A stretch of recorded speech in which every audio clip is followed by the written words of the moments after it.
Good evening. I'm Lou Diamond, your host for the show. I'm a practicing attorney here in Staten Island, and we're starting our 21st season. Time flies when you're having fun. And tonight is a special show because we're going to talk about one of my cases. One of the rules that I usually have is we don't talk about any case I'm actively engaged in, but in this situation it's a little bit different. It's an older case, and we can talk about it freely. And we're fortunate enough to have as our guest tonight, John O'Rourke, who wrote a book about the case and the background to it. And the title of the book is The Jersey Shore Thrill Killer, about Richard Biegenwald. And John did an excellent job of capturing so many different parts and aspects of the people and the case and the laws and the background to investigating things like this and the meaning behind it. So, John, I thank you for your time. Thank you. I can't tell you, I actually read the book in one sitting. I couldn't put it down, literally. You were on the money. You did a beautiful job. And I'm proud to be in it. Thank you. And I think you have a real future in this, especially a difficult subject like this. I mean, people don't realize how tough it has to be on you interviewing people, especially victims and people on different aspects of the case. But why don't we start off and just let the people know a little bit about your background, how you got to the point that, hey, I'm going to be a writer. Thank you. Thank you for having me. Well, I began my career in 1985 as a Jersey trooper. I spent 26 years in that organization I'm proud of, and a position I was proud to hold all those years. Towards, I guess, the middle of my career, I began thinking about the troopers who died in the line of duty. And reading about them, I saw that everything was really superficial, names, dates, but there wasn't a human side to it. So I began the process, first a mental process, and then actual field research into writing a book to pay tribute on the troopers who died in the line of duty. And I wrote 2 books, capturing, up until that time, all the troopers that died in the line of duty. So I never really envisioned myself as a writer. Even when I was writing those books, it was more that a trooper wanting to pay tribute to the fallen. But then after the books came out, I kind of had the itch a little bit. A colleague of mine said, well, you broke into the true crime field. You should maybe try to write another book. And that's when I started doing research on local crimes in the Jersey area. And I came across the Richard Biegenwald case. I noticed that he's mentioned in practically every book there is on serial killers. Some books will have his name, other books will have a paragraph or 2, and some books even had a few pages. But yet there had nothing been written solely on the case itself. And that's how I just started to research this book. Well, I mean, the effort that you had to put into it is astounding because there's so many different people. I mean, you could have sailed it in, but you didn't. I mean, you took apart each person and their relationship with each other and the role they played in the investigation and the prosecution and the defense. And that's not an easy thing to do. It's very easy to write about a person, but once you start weaving them together and trying to make that fabric. And that's what makes, I think that's what makes a story, is the personalities involved. And so that's what I tried to put into the narrative, all the different players, all the unique people that were involved in this case in Richard Biegenwald's life, and at the same time tell the story of his horrible crime spree that he went on. Well, why don't we start a little bit, because a lot of people, this has been a while, I hate to say it, but it has been a little bit of a while, and there's a lot of people out there were young or maybe not even born yet when this happened.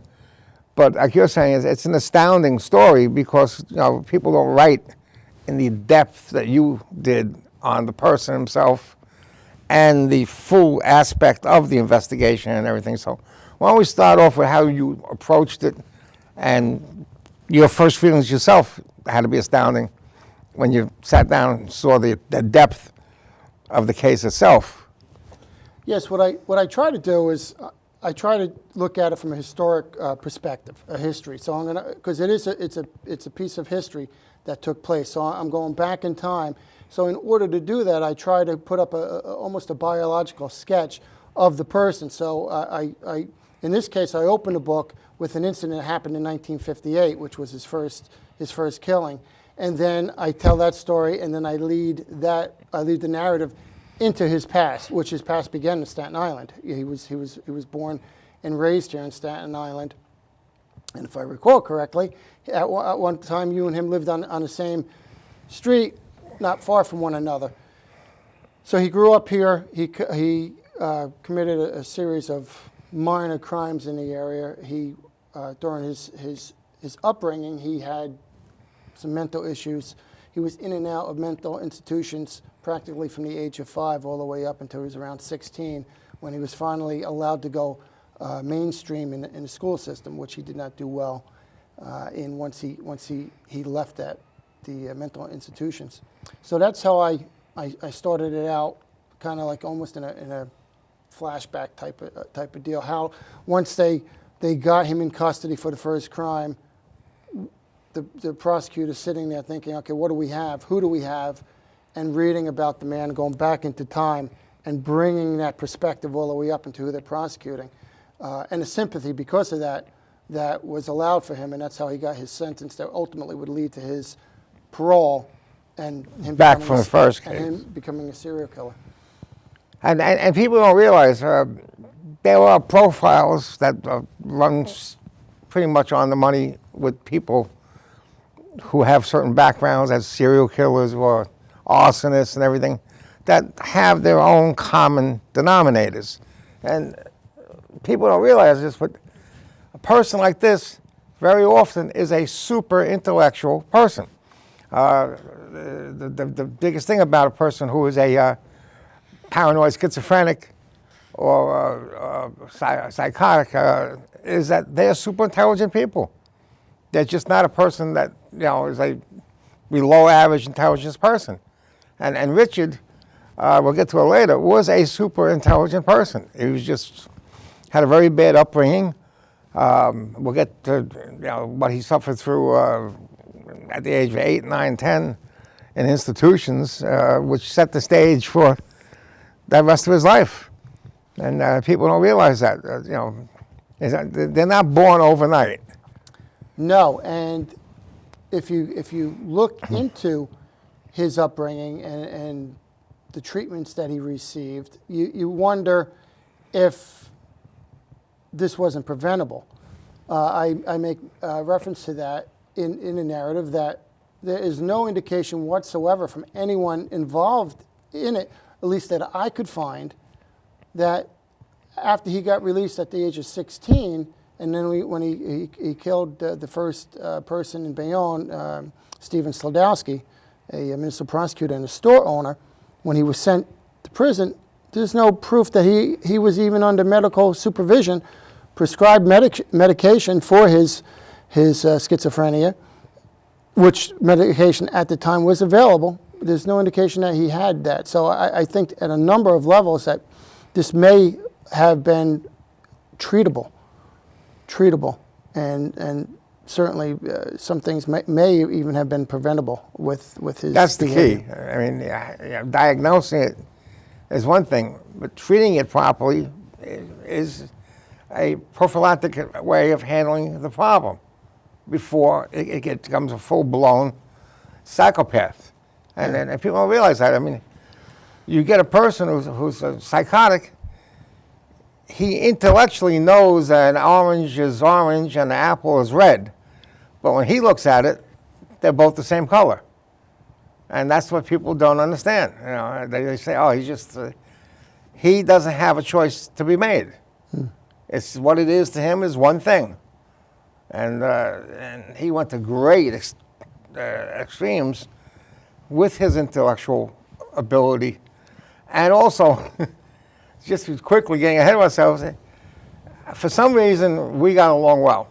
The first time I went to visit him, I was locked down in a glass room like with Hannibal Lecter, with a guy with a machine gun on the other side. I brought my daughter's, she was I think 2 or 3 years old, her Mickey Mouse eraser pad, because I didn't want to make notes, you know. So he thought that was a riot. You know, and the first time I ever saw him smile. I think anybody ever saw him smile. And for some reason, he and I hit it off well. Everybody says, well, two of a kind.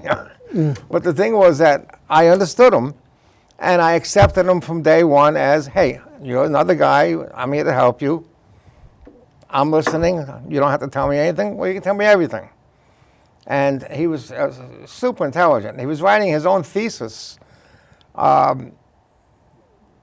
They sent me copies of in the beginning, that there's 1.4 missing people in America on any given year. And you see milk cartons with pretty little kids' pictures on them. That's only 300,000. That means there's 1.1 million missing adults every year, but they don't get the publicity.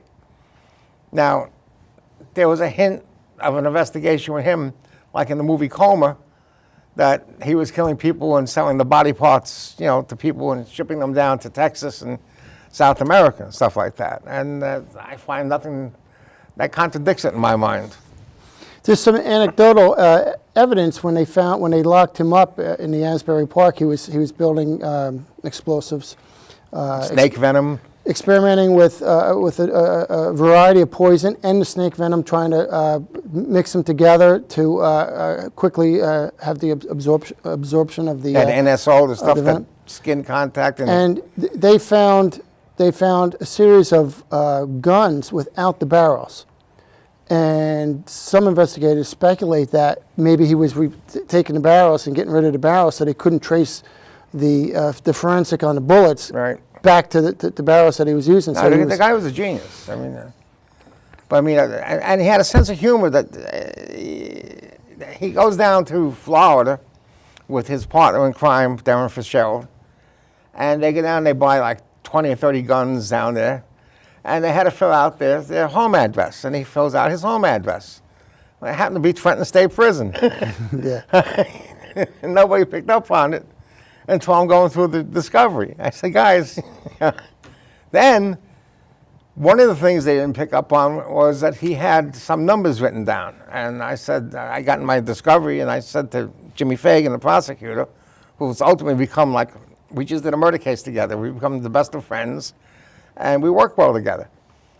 I said, Jimmy, what is that? He says, I don't know. I said, well, I'd like to know, you know, just long story short, the chief judge of the state then, Willentz, what his name was in New Jersey, it was his parking spot at his country club.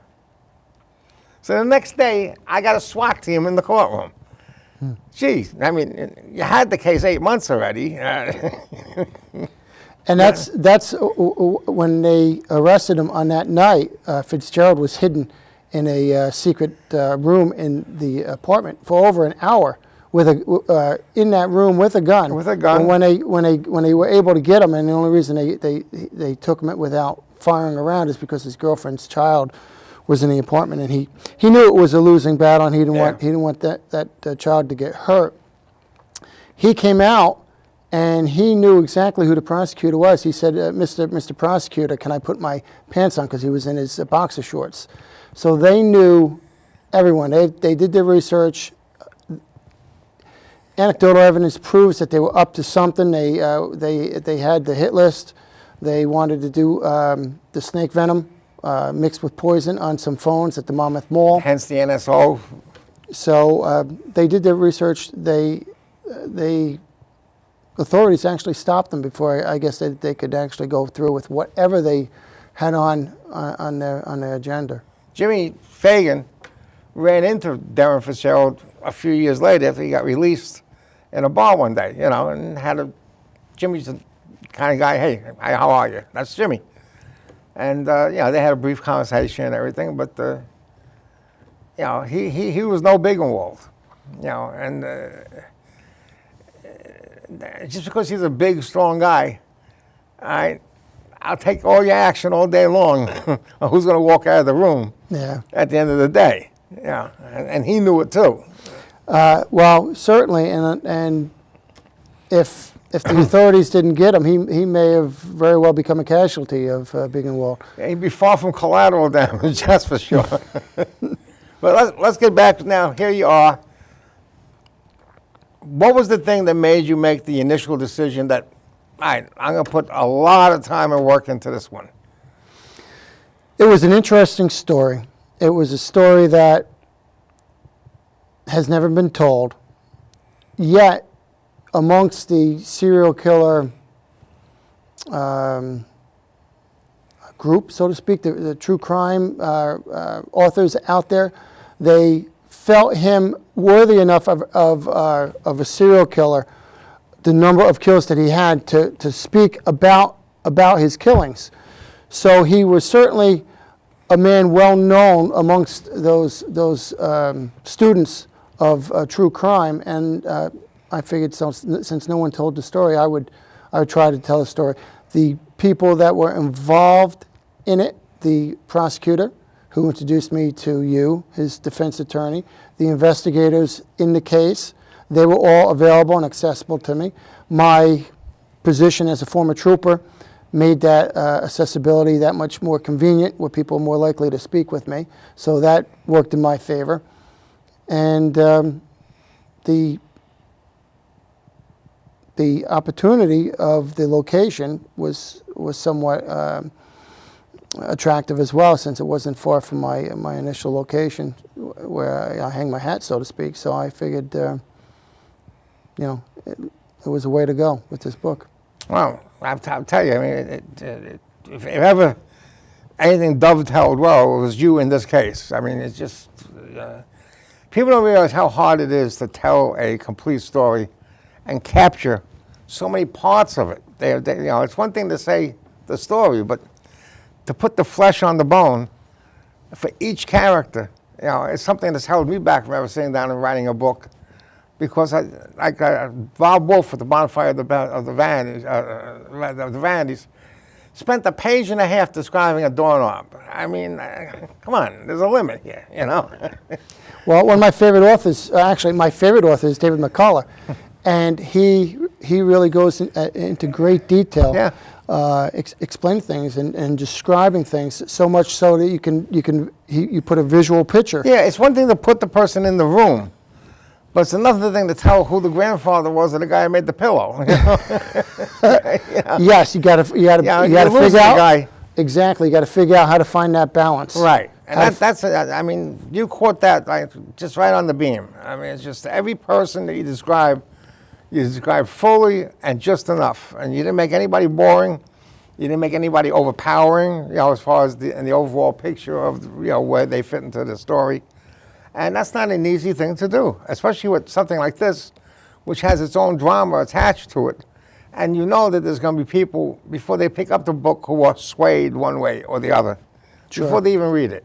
Yeah. And I think you did a lot towards bringing people's attention to the profile of a psychotic serial killer. It's just not somebody who acts in anger. In fact, it's the opposite.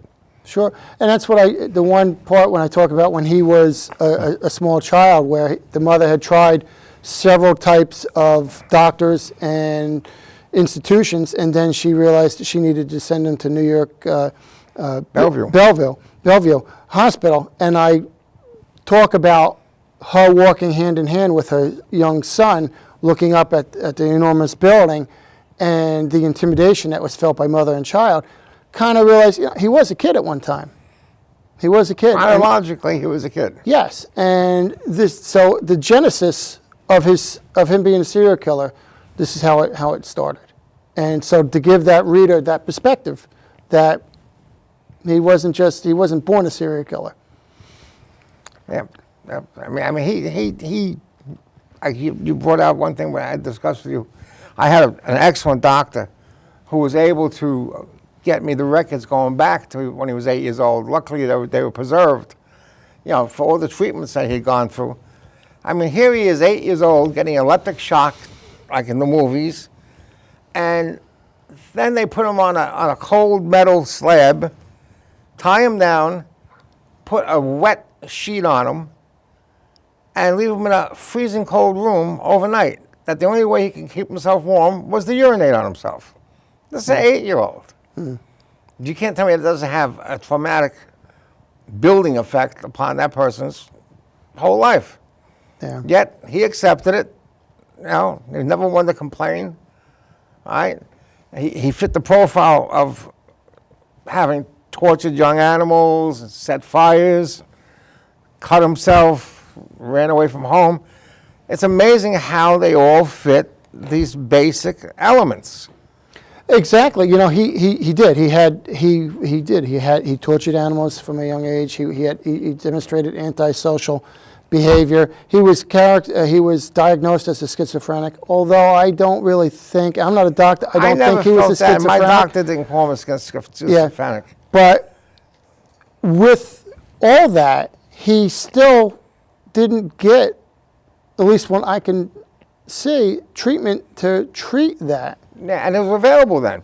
Yeah. I think we have our first phone call of the evening. Hello? I'll just turn the TV down so you don't hear the TV in the background. Hello? Hello? Yes. Hello? Yes, we're here. Hi, I have a question. Sure. I was just wondering, I know Richard Biegenwald was sent to prison earlier in his life, and he was supposedly sent to prison for I believe, a life sentence. Why was he released? Well, the word life sentence is deceiving in and of itself. All right, depending upon whether or not the nature of the death, how it occurred, the person's previous criminal background, all these things are there. If you'll notice, there are people who are sentenced to life with parole and life without parole. That being his first major crime, he was sentenced to life with parole and was paroled. Yeah. And went before parole board, and they felt that he was a candidate for parole.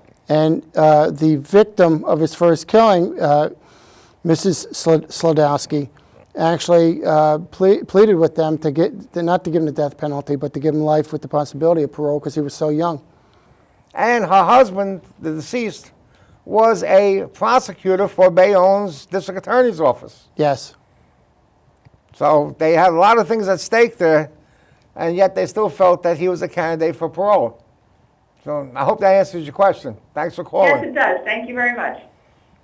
Yeah, so it's hard to explain the sentencing system, especially I'm all over the country, and what is 9 years? 9 years is a lot of different things in a lot of different states. Yeah. So, and there's so many things you have to take into consideration. What is worth it to take a shot at going to trial? The person's background, their previous criminal conviction, how they're going to come off in their interview with the person that writes the report to the judge for the judge to consider how to sentence them. So it's very involved. I mean, it's an art in and of itself to prepare somebody to take a plea and decide if it is. I think we have another call. This popular guy, you. Hello? Hello? All right, we'll get to you in a minute. Don't run away. But, yeah, I mean, it amazed me at the time when I first got the case, knowing that, who the victim was in the first case and everything, that he got paroled, that really quickly, considering the nature of it. Yeah. It's just all factors being considered.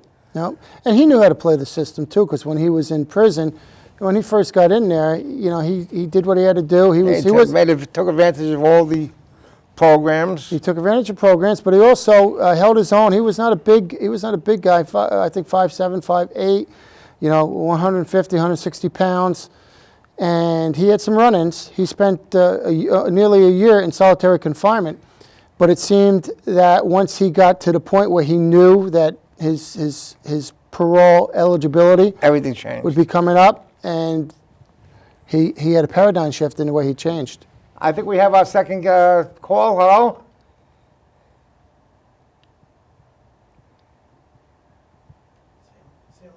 Hello? We're going to have to work on this one. All right. Hello? Say hello. There's only so many times I can say hello. I try it again. But like you're right. I mean, he was smart enough to know how to work the system, and there's so many things available to them in there, supposedly to quote, jail is there to rehabilitate. All right, that's a great phrase. I love that one. All right. And then he came out, and wasn't long after that he got arrested, and that's how I came into the picture. We'll get to that a little bit later. I'm more concerned to how you got your grasp into that, and what really whetted your appetite on him, him particularly. Meaning, what do I surmise of the man in general? That you were willing to give up that much of your life to do this on him. Let's give it one more shot. Hello? Hello? Hi, I have a question. Hi. How many people do you think Richard Biegenwald killed? Well, nobody can be sure. I'll just say this. I don't think 150 is exaggerating it. Oh, wow. Okay? And compared to other serial killers of New Jersey, how would he be ranked? I doubt if anybody really is above that. Or you would have heard it by now. I would think probably the one male nurse, and I don't recall the his angel name. of death. Correct. He's probably. I think he's probably the most prolific serial killer. But his was a different situation. And the thing with Richard, he had a captive audience. Correct. And the thing with Richard Biegenwald is that we would not have any idea of any of his killings if it was not for a girlfriend who went rogue on him and got nervous and gave him up. Other than that, he would have never been found out. Right. The vast majority of his crimes we don't know about. And you never will. Yeah. And you never will for good reason. It's in your book. Yeah. I mean, one of the things that annoyed me to no end is the fact that I had the opportunity in my hands to give 25 families a chance to find their loved ones and have closure. And all I asked for in return was take the death penalty off the table. Just give them life with no parole. All right? And I had a feeling that based on his history and everything, and my doctor's reports, that I could beat the death penalty case, and ultimately I did beat all the death penalty cases. So, what's more important, you getting publicity as a prosecutor, or giving 25 families closure and be able to put their loved ones to rest? But it didn't work out that way. And that's what's amazing is that he was willing, and you were his attorney, he was willing to come forward with 25 bodies. So believe me when I tell you, it wasn't easy to do that. We had a lot of long conversations about it because death had no meaning to him. But I just felt that it was something that he should consider, and I put it to him, in a certain way, and he finally said, I'd give it a shot and see what happens. But they're never going to do it. He says, Hollywood Al's never going to do it. So I'm not the least bit concerned. Yeah. Hello? Hi, how are you? Good, how you doing? Good. My question's for Mr. O'Rourke. I understand that you were a trooper for 25 years. Did you ever encounter anyone such as Richard Biegenwald or similar to what he did? Well, during my career, I don't believe I've ever come in contact with a serial killer. I've come in contact with killers and murderers, yes. Serial killer, I don't believe I ever had any dealings with a serial killer. But murderers and killings, unfortunately, yes, I've seen my share of those throughout my career. Thanks for the call. You mentioned in your book that people who've been to war, especially in certain tropics and everything, have no conception of what it's like that smell when they unearth a body. It's been in the ground for a while, And there's one scene that you describe in your book, when they're digging up bodies from